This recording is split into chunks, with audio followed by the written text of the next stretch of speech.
What's up, Barnhill family, and welcome back to the channel. Yo. So, Nick, the all-time great, one of the all-time greats, Lennox Lewis, last night said that this trilogy, the final match between Deontay Wilder and Tyson Fury, was one of the best heavyweight fights in his lifetime that he's ever seen, that he probably one of the best ever. I certainly agree with the former champ. I think this trilogy was one for the ages. It was spectacular. Both of these guys put each other on the canvas almost a half dozen times apiece. Yeah. What an amazing trilogy, and what an amazing end to an awesome trilogy. Yeah, and as far as heavyweight fights go, that's the best one I've ever been alive for to witness personally. Yes. With all that was all riding on this fight, the fact that it was a trilogy, the fact that, there was crazy knockdowns in both of the first fights and, controversy as far as the draw goes, but it was a fair draw in the first one, and then a demolishing of Deontay Wilder in the second fight, and then you get the third fight, and it's a great back and forth, kind of similar to the second fight, but Deontay Wilder was actually able to find his shots and implement his offensive game plan some. So I was blown away. I do think it's one for the history books. It's an instant classic. It's going to be one that we're going to watch over the next years and really enjoy. It's going to age like fine wine. So I'm excited. I'm glad I was alive for it. And of course I tuned in. Yeah, absolutely. And Tyson Fury, the one who got the better of this trilogy, really scoring an amazing, I think finalizing it. The fact that there was a KO, not just a TKO, but he sent Deontay Wilder headfirst to the canvas. And before Deontay really even had a chance to hit the canvas, the referee was calling it off. We say a lot of times in combat sports, when you see a fighter fall forward and they don't even make an attempt to try to catch themselves, that's not normal human behavior. That's not how a human would fall who was conscious. Right. So that shows that there was a level of unconsciousness in Deontay Wilder when he fell. Referee called it off right away. That really put the exclamation point and the seal. It was very definitive and very final with regards to who was the better boxer here, and it was Tyson Fury. The thing that I will credit Deontay Wilder with was, and that he did better from the second fight to the third fight, is that if you watch when he got knocked down in the second fight, Deontay Wilder's used to being the guy that puts people on the canvas, right? He may be the hardest puncher that the heavyweight division has ever seen. Certainly top five. When he got put to the canvas in the second fight against Tyson Fury, what you saw was a very timid, very different fighter for the rest of the fight. Fourth round on until he got finished, I believe, in the seventh. And he was fighting off of his back foot. He was very timid. You could see his body language. He didn't want to get hit like that again. Last night, he was put down early again, but he came back with the true heart of a warrior. And he's like, you know what? If I'm going out on my shield. Even put Tyson Fury down a couple of times in the fifth round there.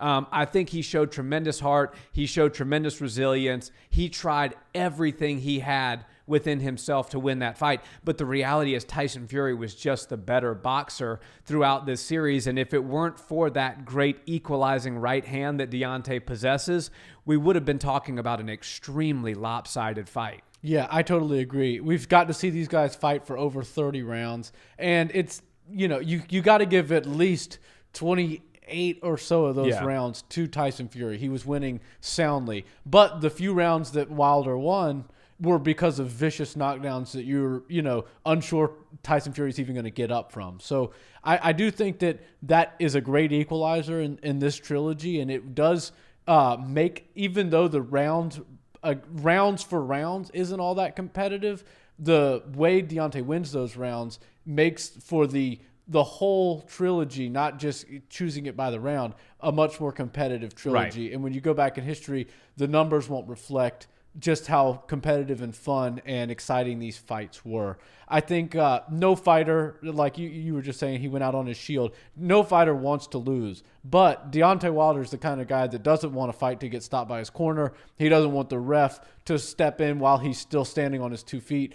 He wanted to go out the way he went out. And that was that's the worst way you can possibly go out. I hope he's okay because, honestly, he took way too many shots. And every time Tyson Fury landed some shots and had him kind of leaning over the ropes, I was like, oh God, he's about to catch, the final shot and knock him out cold. And it took him 11 rounds to get it done. Yeah. So Deontay's got a crazy chin, crazy heart. He's able to, keep moving forward. I kind of wish we would have seen a little bit more of sportsmanship and some class at the end of the fight. But maybe, we can blame the CTE and the brain injury that he clearly is dealing with. And the immediate effects of that are probably pretty severe. So I hope he's doing all right. I'd like to hear from him sooner than later, and I'd like to hear him tip his hat to the better boxer. Tyson Fury is the greatest heavyweight boxer I've ever seen compete. Yeah, I wasn't around for Muhammad Ali and all of that, and I wasn't into boxing when Mike Tyson was at the tail end of his career. I wasn't even alive for the majority of it. But when you go skill for skill, and I've gone back and watched all those guys' fights, skill for skill, Tyson Fury is just doing other things. And I will even make a point to say that the second fight, Tyson Fury's defense was much better than this third fight. I think Tyson Fury took way more shots than he needed to take from Deontay Wilder last night.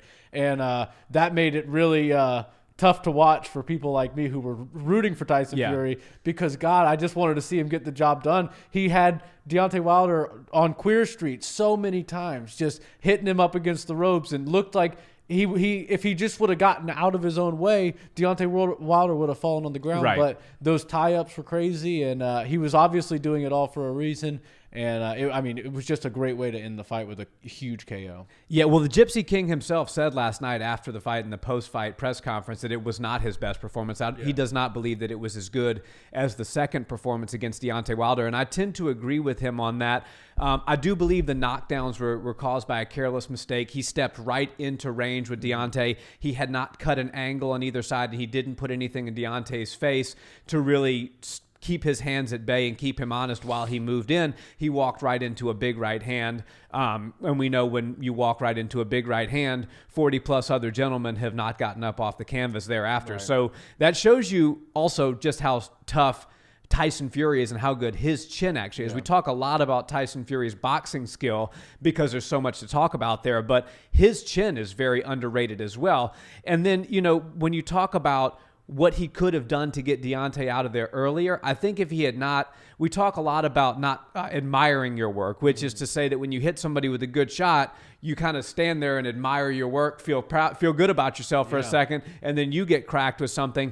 But then there's also the flip side of that coin is not smothering your work either. So we saw Tyson Fury hit Deontay with just some flush, really big straight right hands, some hooks that really hurt Deontay, and then he stepped right in, and you could very clearly see that Deontay was not tying up with him as much as he was hanging on to him. He was literally hanging on. I said, if Tyson just steps out of the way, Deontay will fall to the ground. He's literally using Tyson as a prop to keep himself up. And I think there was a few opportunities there where Tyson Fury, and he'll go back and look at this tape, could have pushed Wilder off of him, hit him again, and you probably would have seen the end of the fight. All in all, it doesn't matter. This was an amazing trilogy. And I will say I want to give credit to the judges. I'm very critical of the judges a lot of times because I think their scorecards are just ridiculous. They deserve it. However, all three judges did have Fury winning that fight by close margin. We did have the 10-7 for Deontay. I believe it was the fifth round where he sat Fury down twice, which is, I think the judges had this one right leading into it, had it gone to a decision. But my God, what an amazing trilogy. And congratulations to both men. I do hope we see Deontay Wilder fight again. Deontay Wilder appears to me to not be the type of person that handles defeat well, unfortunately. Okay. And we do see a lot of boxers sometimes that run up 40 wins before they ever taste defeat, never come back the same. And I do think Deontay Wilder, if they were to put him against the loser of the other heavyweight title fight and Anthony Joshua, would be the favorite and should be the favorite in that fight. I think he'd knock Joshua out. Yeah, I think so too. I think that what we should have is Usyk and Tyson Fury fight sometime next year. And also sometime next year we should see Joshua and Wilder fight. And those are really fun, sellable fights. One's to unify all those belts, and the other one is to figure out who the next best guy is. Who wins the bronze? The constellation. Yeah, the bronze bomber, or is it AJ? Yeah. And I did like what Wilder was doing. When you talk about the X's and O's of the fight. What he was doing was smart, and this is why he caught Fury a couple of times. Once he did get cracked, in the second fight, he would always shy away and he wouldn't throw anything back. And so he was just kind of like a heavy bag getting punched. But when he would get cracked in this trilogy fight, he would get backed up a little bit. He would kind of move back, but he would keep his wits about him. And that's when you'd see Fury come in. And instead of keeping his hands up for a 1-2, he would kind of drop them and throw like these kind of crazy 1-2s. They're very powerful and very effective, but they do leave his face wide open. And Wilder was able to see that and throw something right down the middle. Usually it was a straight 2, but a couple of times it was a jab. And later on in the fight, it became more just the pawing straight 2 type of hook. Yeah, but that's what kept Tyson Fury honest, and that's what extended this fight so long. You have to tip your hat to Deontay Wilder for recognizing that, seeing the opening, and being able to do it, even though he had just been getting rocked every time that really that situation would present itself. The interesting thing about heavyweight fights when you have these guys that are this tall is a large portion of the fight up against the ropes on the outside of the ring is happening like over the ropes, you know? Yeah. While Fury's trying to punch like basically Deontay Wilder while he's bent backwards over the top rope, like over that. So it's an interesting position that you don't really see in boxing unless you've got two guys that are both over 6'5". Essentially, they're going to be heavyweights if they're that big. So it was a different wrinkle in the sport of boxing that we don't usually get to see, but it's something they clearly both practiced a bit because they seem like seasoned vets when it comes to using the ropes as a form of a point of base or a way to just like we see people use the cage in MMA. It's part of the arena in which these fighters compete in, and so they learn how to game that arena. Right. You know, we see a lot. There's been a lot of talk in MMA about removing the cage and making it just a big open mat. Joe Rogan has called for that multiple times, and that would totally change the game. And in boxing, you have the ropes that have some give, and you know people use that, and it's actually part of the sport, which is, I think both gentlemen used them very well last night. All in all, this is an amazing trilogy. I think this is exactly what boxing needs to do in order to really make a resurgence, and you have to continue to put the best against the best. You have to see that Ring Magazine belt being contested quite often, because that's what's really going to make people excited. You know, there's a mandatory now. Dillian White is going to have to compete for the WBC belt next. So we'll likely see that with Tyson Fury while they make the AJ versus Usyk rematch. But I would pick Tyson Fury early, but that's a great fight between him and Dillian White. And I'd like to see him immediately move right into the winner of Usyk versus Joshua, the rematch, because that's what's going to keep people tuning in. If we get 5-6 fights in between when we should get the big fights that we want to see, it makes people lose interest. Right now, heavyweight's hot. Tyson Fury is the king. The Gypsy King is the king, but there's some very good competition that could give him a run for his money and show him completely different looks. The Usyk fight is completely different than the Wilder fight. The threats are completely different than Wilder's threats. I mean, what we saw last night with Wilder, he landed, I think, less than half of the punches, the total punches that Tyson Fury landed, and his accuracy was 20% to Tyson Fury's 39%, so we'll just call it 40. So Fury landed twice as many punches, and he was twice as accurate. If we're looking at those numbers, we're talking about a totally lopsided fight. If it wasn't for Wilder's great equalizer, which is the right hand, Usyk could very well flip that on its head, and Usyk could land more punches than Fury, but Fury be the more powerful fighter. So there's a lot of interesting matchups to be had at heavyweight right now, and I think the momentum needs to keep going, and I hope that the boxing world and these promoters especially understand and see that and keep making these great fights. Yeah, me too. I really think that Tyson Fury showed us just how much of a power puncher he is too. Yeah. You know, Deontay Wilder has a crazy chin, but most heavyweights wouldn't be able to withstand those shots that Tyson Fury was landing. Usyk, I like that fight. I hope that they do make it sometime next year. I have a problem with his size. I think that the 277, 280 Tyson Fury with that range is going to be super hard for Usyk to get inside and implement his game on. And and I'm excited to see it. I want to see all these guys square off as many times as we can. I'm really happy that this trilogy is over because I'd like to see both of these guys fight other heavyweights. I truly think that those are the two best heavyweights on the planet right now, and we got to see them fight 3 times in a row. I loved it. I'm really excited for what Tyson Fury is going to be able to do, continue his undefeated record. I do hope that Deontay Wilder learns from his mistakes and takes this loss like a champion and moves forward and finishes out his boxing career in a nice light and doesn't come out as the sort of a sore loser guy. You know, you've got the excuse making. Let's leave all the excuse making in the back. All of his, Deontay Wilder Dosser fans, they need to leave the excuse making behind. The better man won the fight. Tyson Fury's the best boxer in the world. There's nothing wrong with coming in second place to the best boxer in the world. But when you start making excuses, it makes people, discredit all the work that you did do. It makes people feel a sort of a bad taste in their mouth. So I hope that the Deontay Wilder fanboys can just chalk it up as the better man won tonight. Their fighter, unfortunately, didn't get his hand raised, but he got second place.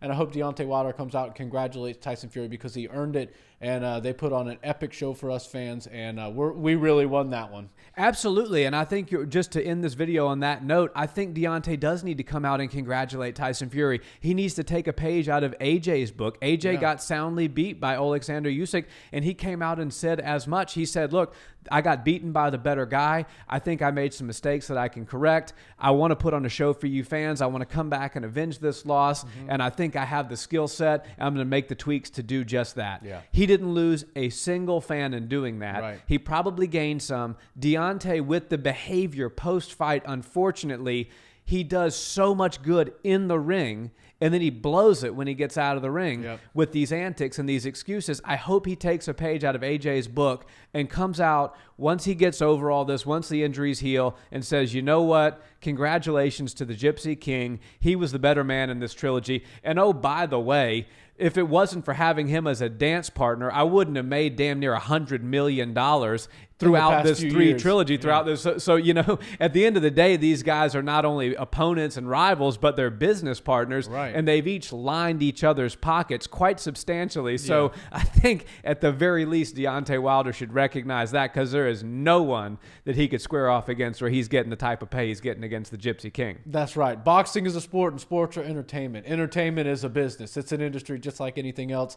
And if you can't put your feuds aside and just shake hands with a man after you guys have finished, 9 figures worth of business together, then maybe you have some figuring out to do on your own level. But, we'll see what happens when the dust settles, and hopefully he gets out of the hospital okay. That's tough to deal with when you deal with that kind of injury. I'm sure Tyson Fury is probably at a karaoke bar in Vegas singing Walking in Vegas, his version of Walking in Memphis. Can't beat it. Best walkout in the sport, best post-fight speech in the sport. In my opinion, Tyson Fury is the greatest athlete in combat sports in my lifetime. So I can't wait to see what happens next. Yeah, the biggest personality in combat sports for sure. Yeah, absolutely.